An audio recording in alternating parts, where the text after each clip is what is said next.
YCP ముఖ్యమంత్రి Jagan Reddy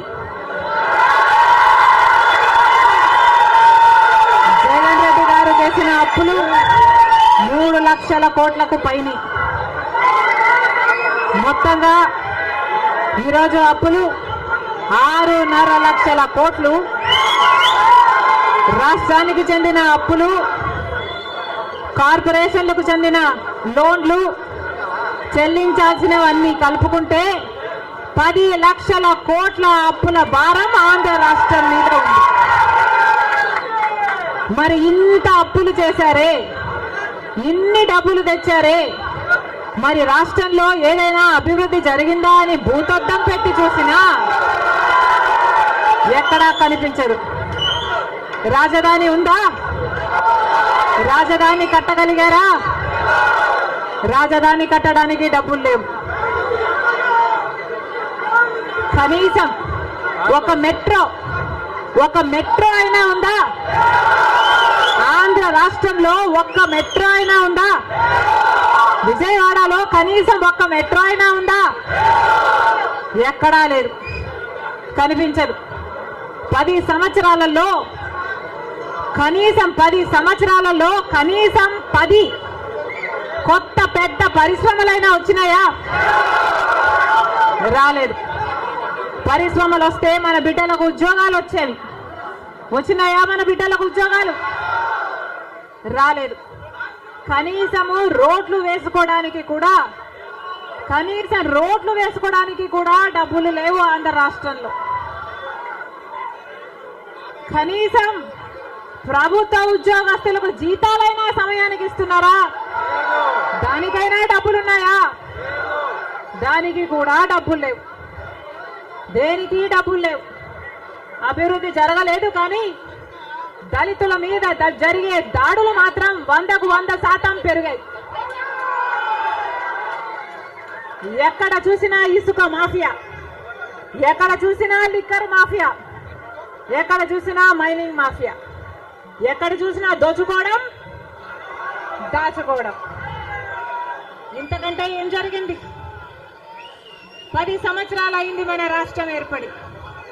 special status గురించి, special status వస్తే మన రాష్ట్రానికి స్పెషల్ స్టేటస్ వస్తే, ఆంధ్ర రాష్ట్రానికి స్పెషల్ స్టేటస్ వస్తే ట్యాక్స్ రిడక్షన్స్ వస్తాయి, రాయితీలు, ఇన్సెంటివ్స్ వస్తాయి, పరిశ్రమలు వస్తాయి. పరిశ్రమలు వస్తే మన బిడ్డలకు ఉద్యోగాలు వస్తాయి. కానీ 10 సంవత్సరాలైనా స్పెషల్ స్టేటస్ మాత్రం ఆంధ్ర రాష్ట్రానికి రాలేదు అనడం కంటే పాలకులు తేలేకపోయారు అనడము కరెక్ట్. ఉత్తరాఖండ్ లో స్పెషల్ స్టేటస్ వస్తే 2000 కోట్ల పరిశ్రమల స్థాపన జరిగింది. దాంతో ఉద్యోగ అవకాశాలు 500% పెరిగాయి. హిమాచల్ ప్రదేశ్ లో స్పెషల్ స్టేటస్ వాళ్ళకి ఇస్తే 10,000 పరిశ్రమల స్థాపన జరిగాయి. మరి మనకుందా స్పెషల్ స్టేటస్? ఎందుకు లేదు స్పెషల్ స్టేటస్? ఎందుకంటే పాలకులు స్పెషల్ స్టేటస్ తేవడంలో విఫలమయ్యారు, వాళ్ళకు చేత కాలేదు. కాబట్టి కాంగ్రెస్ పార్టీ ఆ రోజు స్పెషల్ స్టేటస్ 5 సంవత్సరాల కోసం ఇవ్వాలి అంటే బీజేపీ పార్టీ ఏమండి 10 సంవత్సరాలు ఇవ్వాలి అని ఎలక్షన్లలో ఊదరగొట్టారు. 10 సంవత్సరాలు ఇస్తాము మేము అధికారంలోకి వస్తే అని. ఇక చంద్రబాబు గారు అయితే 15 సంవత్సరాలు మాకు స్పెషల్ స్టేటస్ కావాలి అని కొట్లాడాడు. ఇదే చెప్పాడు, 15 సంవత్సరాలు స్పెషల్ స్టేటస్ కావాలి, అందుకే నేను బీజేపీ పార్టీతో పొత్తు పెట్టుకుంటున్నా అని బీజేపీ పార్టీతో పొత్తు పెట్టుకున్నాడు. వాళ్ళ మంత్రివర్గంలో కేంద్ర మంత్రులు కూడా అయ్యారు టీడీపీ నాయకులు.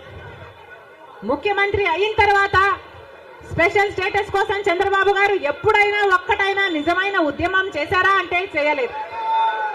చేయకపోక ఉద్యమం చేసే వాళ్ళ మీద కేసులు పెట్టారు, వాళ్ళను జైల్లో కూడా పెట్టాడు చంద్రబాబు గారు. ఆ సమయంలో ప్రతిపక్ష నాయకుడు జగన్ రెడ్డి గారు ప్రతిపక్ష నాయకుడుగా ఉన్నంత కాలం స్పెషల్ స్టేటస్ మనకు రావాలి అని ప్రతిరోజు కొట్లాడాడు. నిరాహార దీక్షలు కూడా చేశారు.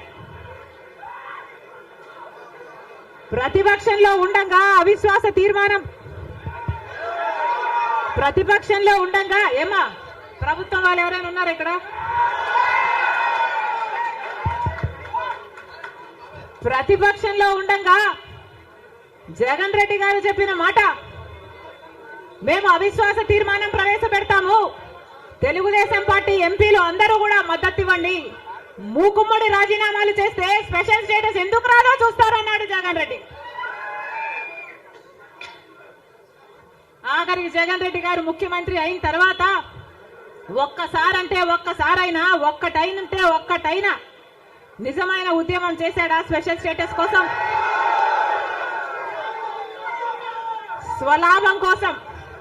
స్వలాభం కోసం రాష్ట్ర ప్రయోజనాలను తాకట్టు పెట్టింది వైసీపీ.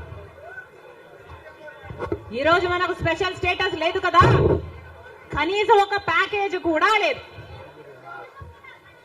ఉన్న ప్రభుత్వమైనా ప్రతిపక్షమైనా ఒక్కటంటే ఒక్క నిజమైన ఉద్యమం చేసింది లేదు.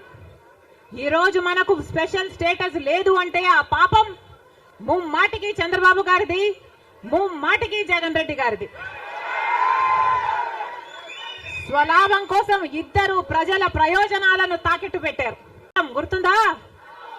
3D గ్రాఫిక్స్ చూపించాడు చంద్రబాబు గారు. పోనీ అమరావతి రాజధాని అయిందా అంటే అది కాలేదు. జగన్ రెడ్డి గారు వచ్చారు, ఒకటి కాదు 3 రాజధానిలు అన్నారు. పోనీ 3 రాజధానిలు అయ్యాయా అంటే ఒక్కటి కూడా లేదు. ఈరోజు మనకు రాజధాని ఏది అంటే ఏదో మనకే అర్థం కాని పరిస్థితి. ఒకటైనా ఉందా అంటే ఏదీ లేదు, ఒకటి కూడా లేదు. మరి ఏమి సాధించుకున్నట్టు? పోలవరం ప్రాజెక్ట్ ఎప్పుడో 1941లో పోలవరం ప్రాజెక్టు కట్టాలనుకుంటే సాధ్యపడలేదు. ఇప్పుడు కాంగ్రెస్ పార్టీకి 1% ఓటింగ్ ఉన్న పార్టీ. జగన్మోహన్ రెడ్డి గారు కాంగ్రెస్ పార్టీ అధికారంలో ఉండగా, కిరణ్ కుమార్ రెడ్డి గారు ముఖ్యమంత్రిగా ఉండగా, ఈ రాష్ట్రంలో బలంగా కాంగ్రెస్ పార్టీ ఉండగా, కాంగ్రెస్ పార్టీలోంచి వచ్చి జగన్మోహన్ రెడ్డి గారు కాంగ్రెస్ పార్టీ మీద పోటీ చేసి పులివెందల, కడప పార్లమెంట్ అసెంబ్లీ గెలిచారు. ఆ తర్వాత జరిగినటువంటి బై ఎలక్షన్లో పార్లమెంటు కడపలో 20 అసెంబ్లీ సీట్లో పోటీ చేసి కాంగ్రెస్ పార్టీ మీద గెలిచాడు. కాంగ్రెస్ పార్టీ ముఖ్యమంత్రి ఉండగా, కాంగ్రెస్ పార్టీ బలంగా ఉండగా, ఇప్పుడు 1% ఉన్న కాంగ్రెస్ పార్టీ గురించి మీటింగ్ ఏంటి? జగన్మోహన్ రెడ్డి గారు గెలిచింది ఎవరి మీద? కడపలో ఎవరి మీద గెలిచాడు? కాంగ్రెస్ పార్టీ మీద గెలిస్తే తెలుగుదేశానికి డిపాజిట్ పోయింది. అప్పుడు ఏమైంది కాంగ్రెస్ ఓటు? పులివెందుల్లో విజయమ్మ గారు గెలిచింది ఎవరి మీద? కాంగ్రెస్ మీద గెలిచారు. ఎవరి మీద గెలిచింది ఆవిడ? వివేకానంద రెడ్డి గారి మీద గెలిచింది, వైఎస్ వివేకానంద రెడ్డి గారి మీద. తెలుగుదేశానికి డిపాజిట్ పోయింది, కాంగ్రెస్ ఓటు వచ్చిందా మాకు? లేకపోతే నెల్లూరు పార్లమెంటు కాంగ్రెస్ పార్టీ అధికారంలో ఉండగా కాంగ్రెస్ మీద గెలిస్తే తెలుగుదేశం డిపాజిట్ పోయింది. కొవ్వూరు, ఇక్కడ రామచంద్రపురం, అదేవిధంగా ఈ పక్కన ఉన్నటువంటి నరసాపురం, ఇవన్నీ డిపాజిట్ తెలుగుదేశానికి పోయినాయి, కాంగ్రెస్ మీద పోటీ చేస్తారు.